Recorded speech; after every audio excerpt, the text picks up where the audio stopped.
You know how it is you want to get a solid handle on important topics, but sometimes it feels like you're just wading through endless information. It could be a lot. Absolutely. And in education specifically, there's always this search for better ways to help students really learn, not just memorize. Right.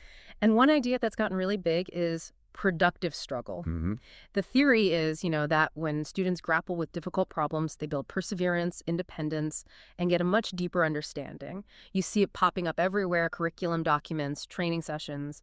Yeah, the basic idea being if it's too easy, you don't really learn it properly. You need that bit of wrestling, right? Exactly. But today we're looking at a sharply contrasting view.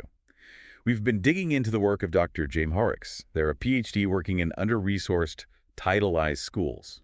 Right. Schools with high numbers of kids from low-income families. Exactly. And Dr. Hoerricks argues that this whole concept of productive struggle, while it might sound good, isn't neutral. They say it often ends up causing harm, Harm. How so? particularly for students with IEPs, individualized education programs, and also students from marginalized backgrounds.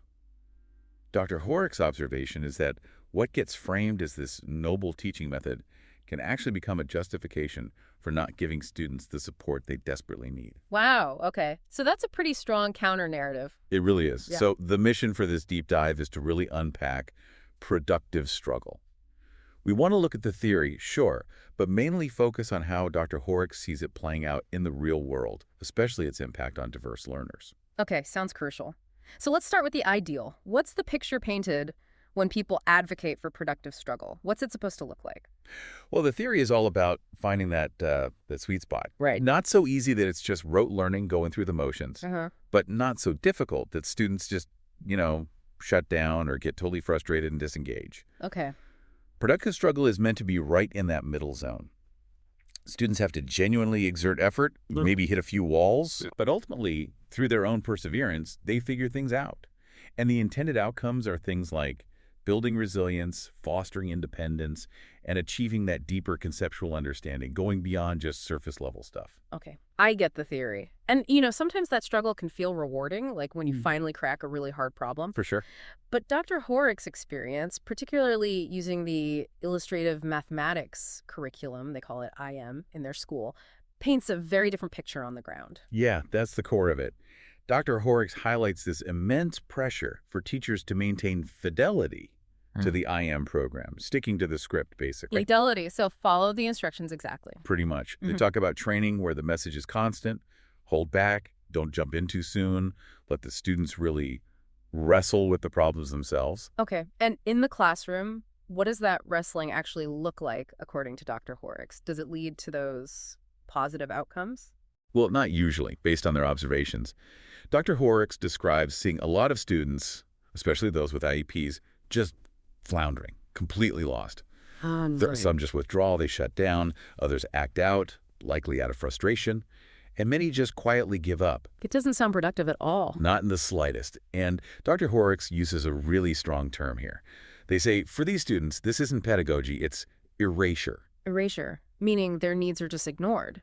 Exactly. Ignored in favor of sticking to this method, this idea that the struggle itself is the point, regardless of the outcome for the individual kid. But you do hear that argument, right? That struggle is essential for learning. Even the curriculum folks, they have blog posts talking about how struggle can be joyful. Right. And that's a key point Dr. Hoerricks tackles head on. They ask, quite pointedly, joyful for whom? Good question. Their argument is that this joyful struggle narrative often centers students who've generally had positive school experiences, maybe students who fit the typical mold, who have strong support systems already. So it's assuming a certain type of student experience. Precisely. Dr. Hoerricks stresses that for students who are disabled, neurodivergent, from racialized groups, or learning English students who often face systemic barriers, already this supposed joy of struggle feels more like isolation, frustration, and frankly, shame. Yeah, I can see that. And for the teachers, especially in under-resourced titleized schools, Dr. Hoerricks says it feels like being asked to ignore students who are clearly in distress, which goes against their professional ethics. So is Dr. Hoerricks saying any kind of struggle or challenge is bad? No, that's an important clarification. They acknowledge that challenge can be part of learning. But, and this is the crucial part, it absolutely requires certain conditions. Like what? Things like trust between the student and teacher, the availability of appropriate support when needed, and fundamental access to the instruction in the first place. Without those things, struggle tips over into being harmful. Okay. So the context and the support system are key. Absolutely. And Dr. Hoerricks feels that the heavy emphasis on curriculum fidelity, like with IM, often steamrolls these nuances. There's not enough room to say, hey, this particular student isn't benefiting from this struggle right now. They need direct help. That makes sense. And it leads us right into thinking about students with specific learning differences.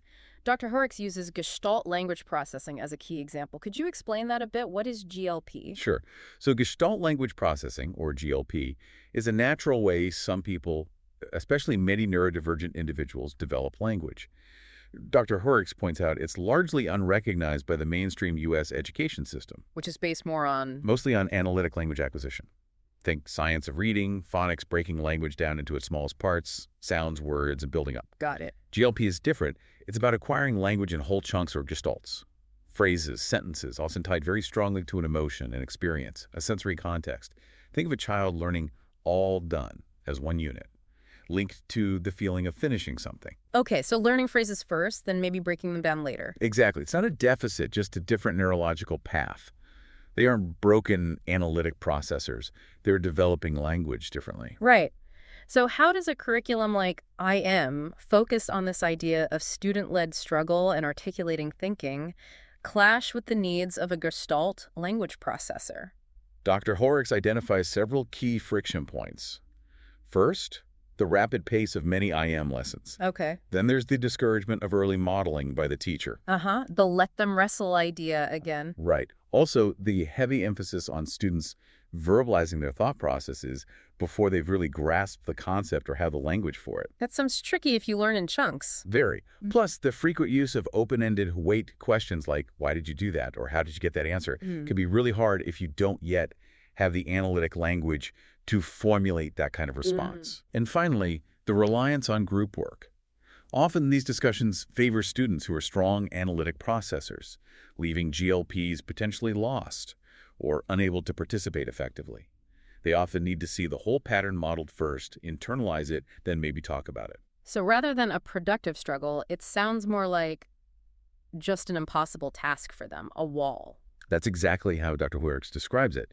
They see students, particularly GLPs, just sitting silently during these struggle times.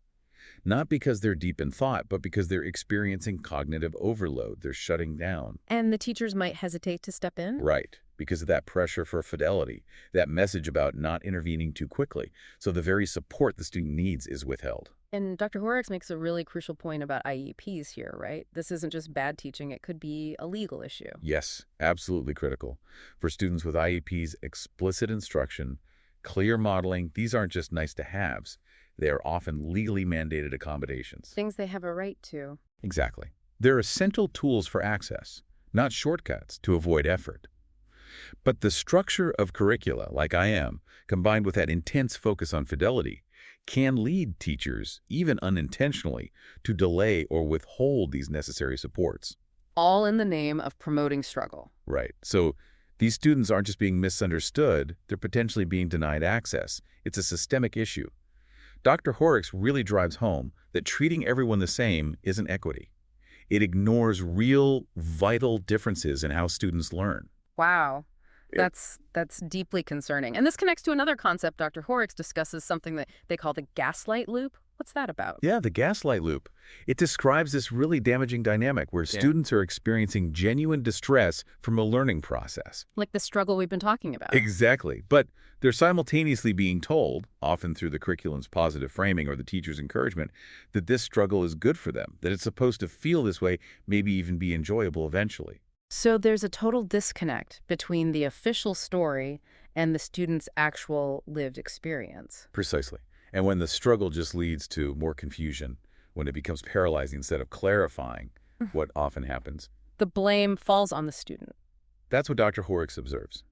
The system tends to assume the student isn't trying hard enough, or maybe they just don't have the right mindset. Yeah. The teaching method itself, the curriculum, rarely gets questioned in that moment. And that leads to? Internalized failure. Students start believing, I'm just bad at math, or I'm not smart enough for this. Dr. Hoerricks is clear.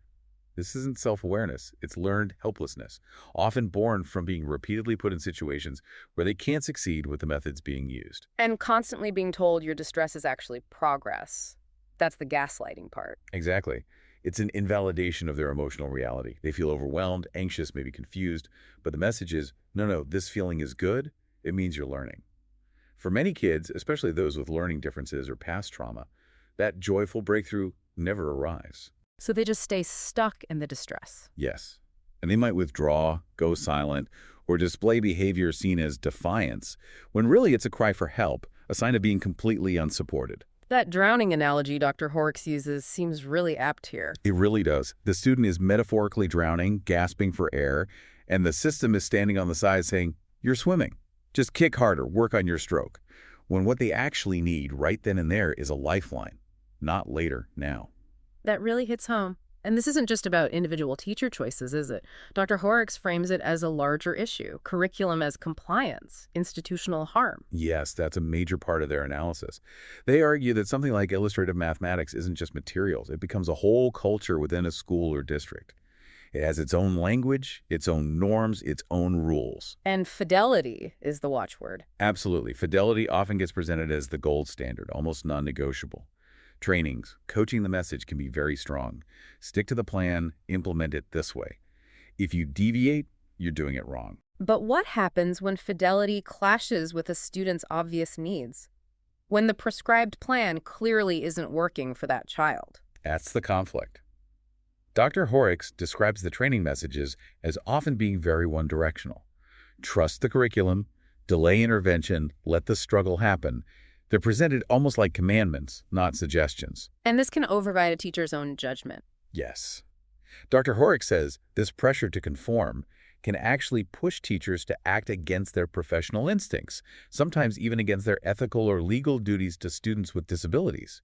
They give examples of teachers knowing a student is lost, knowing what specific support would help. But they hesitate. They hesitate because of pacing guides they have to meet, because a coach might flag them for over-scaffolding, because the whole school culture reinforces the idea that this prescribed struggle is the right way, even when it's visibly failing a student.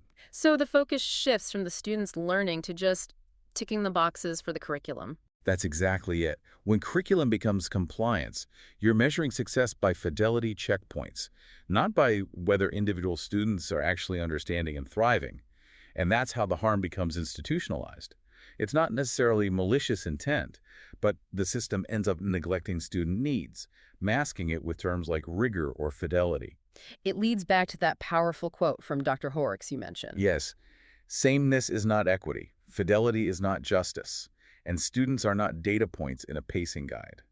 Really sums up the danger of this approach. Okay, so if this mandated struggle, implemented with strict fidelity, isn't the answer, especially for many diverse learners, what do students actually need according to Dr. Hoerricks? What's the alternative? Well, fundamentally, Dr. Hoerricks calls for instruction that is clear, truly accessible, and flexible enough to respond to how different students learn, not just rigidly following a preset script. So less focus on the pacing guide, more on the learner. Exactly. It means teachers need the flexibility and support to make concepts explicit through clear modeling when necessary, to break down complex academic language, to make mathematical patterns visible and tangible, to essentially make thinking visible for students. And thinking specifically about Gestalt language processors again. For GLPs, Dr. Hoerricks stresses moving away from relying solely on student-led discourse, where students are expected to generate all the insights themselves. Instead, there needs to be more intentional, responsive modeling from the teacher. Okay. It also means being really aware that those open-ended feed questions can be huge barriers if the student doesn't have the analytic language ready yet. Right. And crucially, it means validating and using the language the student does have, recognizing scripts and echolalia, repeating phrases not as errors, but as meaningful communication, echoing it back, building upon it. That sounds much more respectful of their process. It is. And Dr. Hoerricks also critiques the often superficial disability accommodations found in many curricula, things like provide manipulatives. Which might not address the core issue at all. Right. It often misses the deeper processing differences. Mm-hmm. Dr. Hoerricks advocates for really understanding language processing, using visual supports effectively, providing alternative ways for students to show what they know. When they teach this material, they anchor vocabulary explicitly, use visuals, use predictable sentence structures, model the entire process step by step, narrating their thinking out loud. So not withholding information for some artificial sense of discovery. Definitely not. It's about providing clear access. And they're very clear. This isn't dumbing it down. No, it sounds like effective teaching. It's effective, equitable teaching. It aligns with principles of universal design for learning, and often it's what's legally required by laws like IDEA for students with disabilities. Fundamentally, Dr. Hoerricks emphasizes that safety, feeling supported, understood, not constantly confused, is the bedrock. No real learning happens without it. And the bottom line is, no kid actually enjoys being perpetually confused or feels empowered by being left to flounder. That's the core message. Yeah. No one benefits from that kind of unsupported struggle. Okay, so wrapping this up, if we had to distill Dr. Hoerricks' central argument about productive struggle, what would it be? I think the main takeaway is that struggle isn't automatically growth. And within systems that are already unequal, romanticizing struggle is dangerous. How so? Because phrases like, just let them struggle, can easily become, perhaps unintentionally, a justification for neglecting the students who need the most scaffolding and support. It risks framing access to learning as something you have to earn through suffering rather than a right. As Dr. Hoerricks offers a different framework, right? A decolonial approach. Yes, it's about actively rejecting this sameness is equity idea. Right. Recognizing that for many students, especially those with histories of trauma or marginalization, struggle without real support isn't character building. It can be re-traumatizing. Okay. This alternative approach values interdependence, community, and collaboration over pure individualism. And it explicitly values many different ways of knowing, learning, communicating, and just being in the classroom. It sounds much more human-centered. Definitely. And Dr. Hoerricks leaves us with this really powerful thought. When teaching genuinely honors difference, when it scaffolds access thoughtfully and consistently for everyone, then all students benefit. That's what real equity looks like in practice. That's a really compelling vision. It certainly challenges a lot of common assumptions in education. So perhaps a final thought for everyone listening to mull over. Yeah. How can we, as educators, parents, policymakers, system leaders, how can we shift the focus? Move away from this sometimes rigid adherence to mandated struggle and move towards a genuine commitment to teaching that is accessible, truly responsive, and supportive for the vast diversity of learners in our schools. That's the critical question, isn't it? It's worth reflecting on our own experiences, what we've seen work, what we've seen fail, and thinking about concrete steps, big or small, to build learning environments where all students feel safe, seen, and capable of success.